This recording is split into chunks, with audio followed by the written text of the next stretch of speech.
The sky over Dragonfly Dunes was a flat, enamel blue, the sort of sky that made locals brag their little spit of Atlantic shoreline possessed its own climate.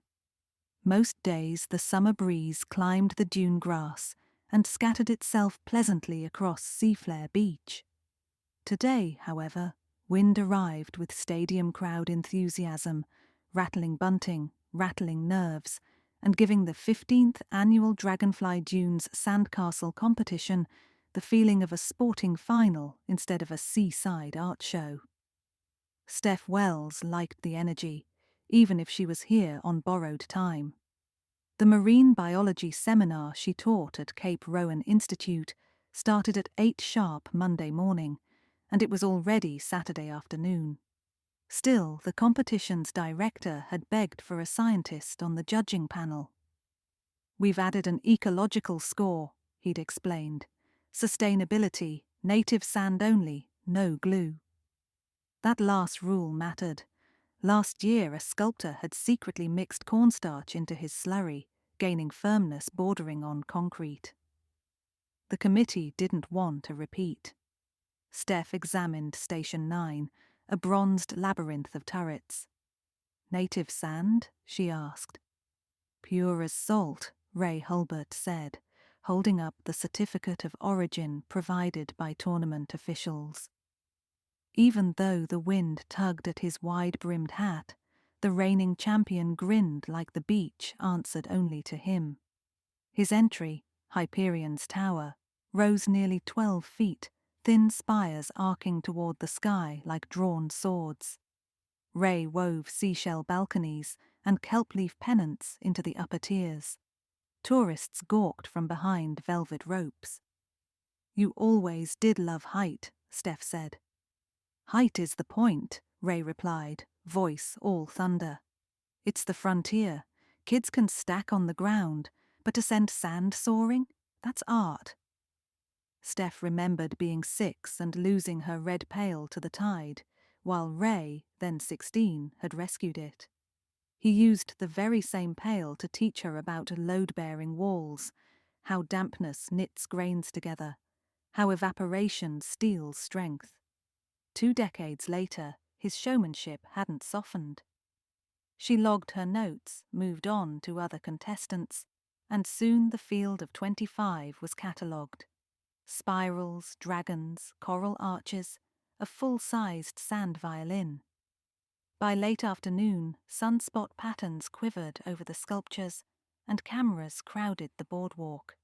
A whistle blew. Judging closed. Spectators were admitted onto the sand, while Steph and the other 3 judges conferred at a picnic table behind the staging tent. Numbers were tallied and, unsurprisingly, Ray's name perched on top. They were sealing envelopes when gasps detonated in unison. Steph jerked upright. Hyperion's Tower, an hour earlier majestic, wobbled. The central column folded like overboiled pasta. 12 feet of sculpture pitched, cracked, and collapsed with bass drum violence. Ray, still on his knees fussing with a final seashell vignette, disappeared beneath a beige avalanche. Shrieks. People sprinted. A tourist's phone clattered across the sand. Steph reached the heap first, clawing away slabs. She glimpsed Ray's hat, then his shoulder. Wet sand weighs far more than it looks. By the time paramedics arrived and rolled him onto a stretcher, Ray's neck lay at an unnatural angle, eyes glassy, pulse absent. Sand still dripped from his moustache when they zipped the bag. The MC, pale as parchment, called the event closed. Reporters jotted furiously. The county sheriff pulled yellow tape from his cruiser. A gust kicked through, scattering stray grains across the packing crates that would have served as pedestals during the awards ceremony. The only trophy hoisted that evening was the body bag into the coroner's van. Sheriff Nora Hanley interviewed Steph first. "Accident," the sheriff said, glancing at her clipboard. "Tower fell. Weight snapped his spine." Steph nodded, but kept her gaze on the debris. Something bothered her. Ray could read sand moisture by smell. He never would have been underneath unless he trusted its stability. Wind's strong today. Too strong for that height, Steph agreed. So he'd have adjusted his mixture. Extra shell fragments, maybe loam scraped from the wet line. His towers flex, not crumble. You saying sabotage? I'm saying I'd like to examine the sand. The sheriff sighed. Fine, but stay inside the markers. As the sun reddened, Steph filled 3 specimen bags, labeling them A-cap, B-mid, C-base. Every layer told a story. The collapse, if unnatural, had origins within those grains. Back at Cape Rowan Institute, her laboratory smelled of iodine and old seawater. She spread sample A on a microscope slide, misted it, and zoomed to 100 power. The sand glinted with quartz and feldspar, as expected, but dark flecks dotted the field. They looked metallic. Gypsum? She muttered. No, gypsum glows under UV. She flipped off overhead lights and switched on the ultraviolet lamp. The flecks stayed dark, but tiny spider webs of green light threaded through the sample, microscopic fibers catching fluorescence like fishing line. Microplastics. Steph's stomach tightened. The competition rulebook banned plastics. The fiber's diameter matched industrial fishing net filament, a material not present naturally in dragonfly dunes. Moving to sample B, she found clusters of bentonite clay, a mineral that swells when wet, locking moisture but increasing weight exponentially. Sample C revealed pale fragments of pulverized glass, razor-thin slivers that might act as drainage channels, stealing water so the lower layers dried and weakened. The combination spelled architecture malpractice. Somebody had seeded hazard into the structure, a delayed time bomb. And Ray's confidence, that fatal trust, suggested he hadn't known. Sunday morning, Steph returned to the beach. Yellow tape still cordoned the area. Sculptures not destroyed during evacuation, now wilted in the salt air, unclaimed. She scanned for footprints, but yesterday's commotion had churned the sand into a monochrome porridge. Evidence, if any, lived in memory. Contestants had checked out of their hotels, yet Steph caught sight of Carly Gutierrez, last year's runner-up, dismantling her Mia lion statue with solemn strokes. "Mind if I help?" Steph asked. Carly shrugged, eyes red. "I couldn't leave it here for kids to trample." They worked in silence until the headless torso slumped flat. "Ray ever talk about changing his sand mix?" Steph ventured. "No, he bragged he never needed tricks." "Anyone hold a grudge?" Carly frowned. "We all held a grudge. He won 10 years straight, hogged sponsors, TV spots. But murder?" She scooped a handful, let it sift. "Even I admired him." Steph left her card. "If you remember anything, times he stepped away, visitors to his plot, call." Next, she visited the Boardwalk Cafe, where contestants congregated for free iced coffee. David Lorne sat alone at a patio table, stirring a straw. Ray's on-a-time apprentice had placed 3rd last year and 4th the year prior. He spotted Steph and raised a brow. "They send you as detective?" "I'm just curious." Curiosity keeled the castle, apparently. "Where were you during the collapse?" David's face hardened. "I'd already packed my tools. Was buying funnel cake. Ask the vendors. Powdered sugar on my shirt is timestamp enough." "Did Ray consult you about his tower? Maybe asked for new material?" "He stopped taking my advice ages ago." As Steph turned to leave, he added softer. "He was reckless, Steph. Maybe the sand finally bit back." "Maybe," she said, but doubts thickened. She found Myla Park, environmental activist and graduate student who had campaigned for the contest to ban chemical sealants. Mila had built a tide-powered kinetic sculpture, paddles that flapped when waves reached them. The sheriff had briefly questioned her because she'd sparred with Ray during Friday's orientation, calling his towers monuments to ego. Mila supplied her alibi. She'd been live-streaming on Instagram when Hyperion toppled, phone pointed at the shoreline. The recording time-stamped her position 90 feet away. Steph retrieved her own phone. Mila's stream was archived. Indeed, Mila was visible, cheering a pelican, oblivious to Ray until screams erupted.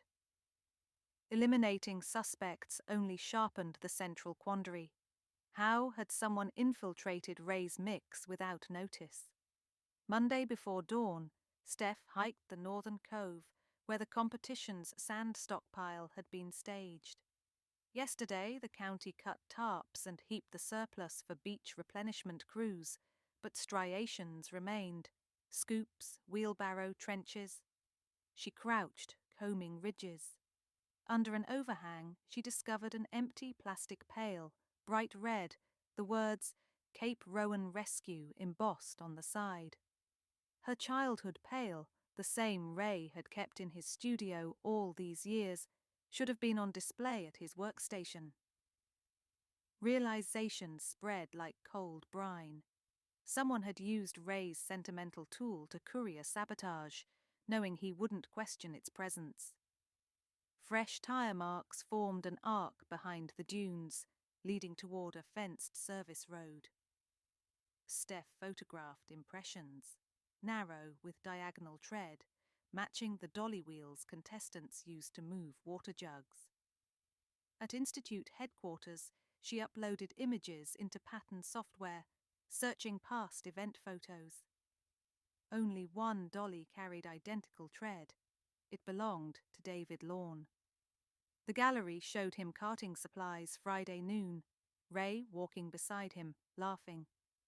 Steph marched to David's apartment, but no car outside. She called the sheriff. "I've got probable cause of sabotage and a likely suspect." Nora Hanley met her halfway. They obtained a warrant.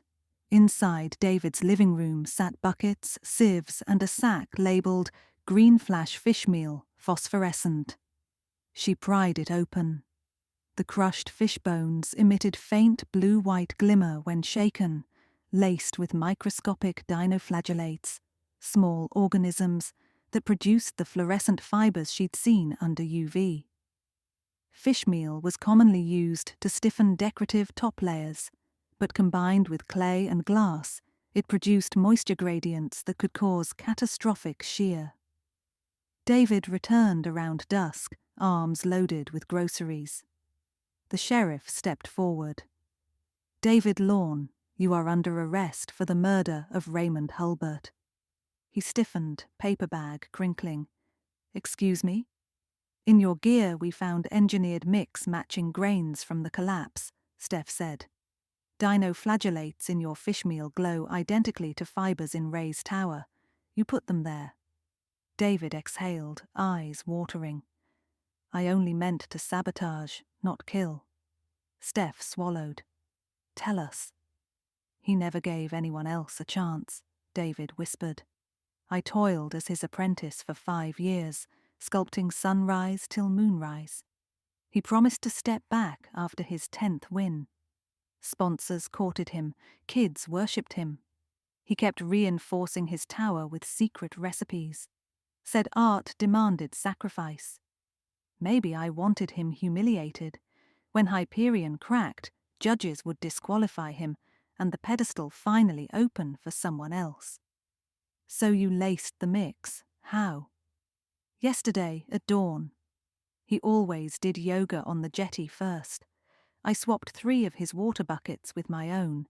Glass shards settled bottom so he wouldn't notice. Added clay to his mid-barrel, microplastics to the top. Then I put the red pail next to his station as a trophy, figuring he'd think staff returned it. Steph closed her eyes. You weaponized instability. Once wind peaked, moisture differences tore it apart. I misjudged timing, David croaked. Thought it would collapse during judging, not hours later. He shouldn't have been underneath. He was supposed to be at the table schmoozing. The sheriff cuffed him. You'll explain to the court. David faced Steph. You of all people should understand. Science, precision. You saw him treat the competition like his birthright. We all lived in his shade. Science seeks truth, she answered, not revenge. Nora escorted him away. A gull cried overhead, fracturing the night hush. The case seemed conclusive, but Steph couldn't sleep. She kept replaying details, the microplastics, the fish meal. David's confession accounted for them. Yet bentonite clay. He'd mentioned adding clay to the mid-barrel, yes. Pulverized glass. He'd included. Motive and method aligned. So why was irritation still nibbling her? She reread lab notes. Sample C, the base, had shown glass and gypsum. Wait, gypsum strands had glowed faint purple under UV, a property of calcium sulfate. Fishmeal contained phosphorus, not sulfur, and David said nothing about gypsum. Steph grabbed her shoulder bag, hustled to the evidence locker. Under warm fluorescence, she pulled sample C, flicked UV again. Purple threads remained. She took a fresh pinch, placed it under scanning electron microscope. The spectral analysis revealed barium sulfate, barite, common ingredient in commercial sand sculpting hardener called solid shape. The competition banned it, but one vendor on the boardwalk, Daily Hardware booth, had sold eco-resin kits rudely disguised, though Steph recalled a sign. Brent Daly, sponsor of the event and owner of the booth, had reasons to ensure the champion remained champion. Ray's victories drew crowds that in turn purchased Daly's overpriced shovels, buckets, novelty hats. If Ray lost, Daly's brand might fade. But sabotage made no sense. Daly needed Ray alive to keep winning. Moreover, why seed failure? Steph reconsidered. What if David's interference wasn't the only interference? Maybe multiple saboteurs hit simultaneously, their actions compounding. David wanted collapse but lacked lethal intent. Another actor sought something else, maybe proof the contest needed commercial hardeners. If Ray's natural tower fell catastrophically, Daly could lobby that safety sealants be mandatory, and who better to supply them than Daily Hardware? Two parallel saboteurs, unaware of each other, had brewed a perfect deadly storm. Steph called Nora. Keep David in custody, but we're not done. They visited Daly's warehouse Tuesday morning. Brent greeted them with head hung low. Horrible accident, eh? Mind if we look around? Nora asked. For what? The truth, Steph replied, and strode inside. Pallets of solid-shaped bags stood stacked to rafters, labels peeled, rebranded EcoCast. She cut one open, bright dust spilled. Brent's shoulders sagged. It's not illegal to sell. But it is illegal under contest regulations, Steph said. I never forced anyone. No, you just slipped some into Ray's base, Steph countered. Maybe while showcasing your product Friday. You told the press your hardener prevents collapse. How poetic if the star attraction crumbled because he refused it. Brent raised palms. I added a spoonful, only a spoonful, enough to scare him into becoming my spokesman. I swear. Steph's stomach churned. Your spoonful made the base heavier and drier. David's sabotage weakened the midsection. Their mixture produced a guillotine. Tower collapsed while Ray adjusted decorations. The sheriff read Brent his rights. He cursed, wrists shaking as cuffs clacked. That night, Steph walked the deserted beach. Moonlight painted the surf silver. The competition grounds were cleared, but indentations where Hyperion's tower stood remained, a ghost imprint. She knelt, plunged fingers into the sand, let grains pour between knuckles. They glittered mundane and innocent. Yet within their neutrality, they'd carried greed, resentment, unintended conspiracy. Steph spoke aloud, addressing Ray, the tide herself. Sand is collaborative, but we forgot. Gulls slept on pilings. The ocean breathed patiently. Steph thought of her students arriving Monday, ready to discuss plankton, coral bleaching, sediment flows. She now carried a vivid case study. How understanding the physical properties of a single grain can decode human tragedy. Days later, during the rescheduled award memorial, the committee announced new safety measures: independent sand testing, doubled steward staff, total ban on chemical additives, and a scholarship in Ray Hulbert's name. The trophy pedestal remained empty by choice, a reminder that glory built without integrity cannot stand. Steph turned toward the surf. Children were already patting new castles at the water's edge, laughing as waves licked them smooth. A cycle repeated: build, erode, build again. She inhaled salt, feeling the burden of the past week settle like silt, but also knowing investigation, like marine biology, was never finished. Each question answered nudged more grains into motion. And somewhere, beneath every footprint, an unseen architecture waited to be read, grain by revelatory grain.